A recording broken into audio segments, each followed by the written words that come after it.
Hello, my name is Rohan Dada, and this is my presentation for the IT 415 final project.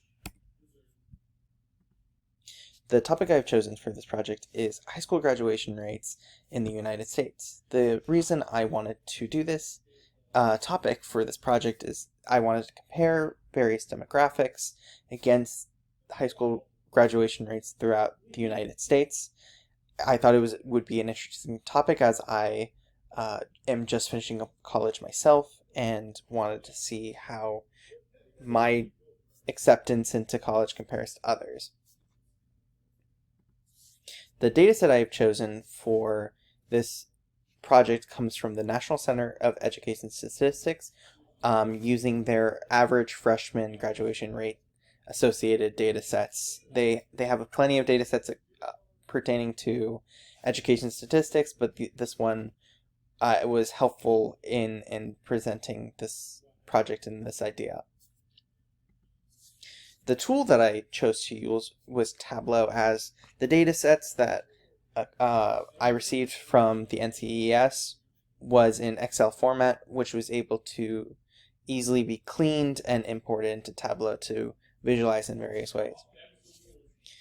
Some of the graph types that I've used in this these visualizations are maps, lines, pies, and bar charts. And the reason there's so many graph types is because I wanted to look at this data from multiple viewpoints and represent it in certain ways, and that necessitated me using different types of graphs to present those standpoints accurately. So if we move on to the discussion of graphs, you'll see the first of my visualizations is a map chart. And the reason I did this was because I wanted to show sort of a heat map of graduation rates compared to the number of graduates in that state. And I thought that a map would be the best way to show that distribution. Then if you scroll down, you will see sort of, when you take a look at how many graduates total there are based on what race or ethnicity, what was the split, and a pie chart was able to encapsulate that information the best. And then when you take a look at throughout a decade's worth of graduation statistics, how has the graduation rate changed over time? Has it grown? Has it shifted? And so a line chart was the most accurate way to do that.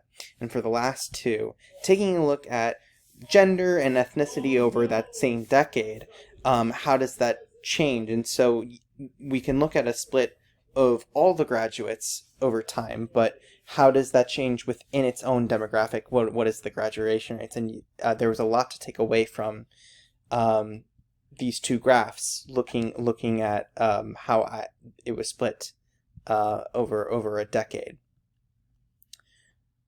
So returning back to the presentation,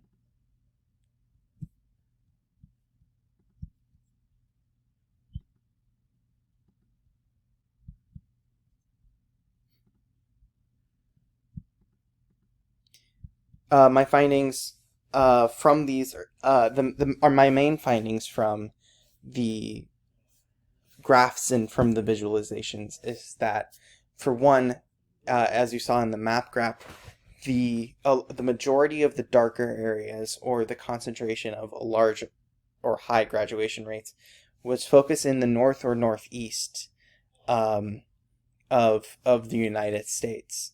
Secondly, when you take a look at all the graduates, a large majority of them are white or not Hispanic graduates. But when you take a look at each demographic, female students have a consistently higher graduation rate than men, about 5 to 7% more.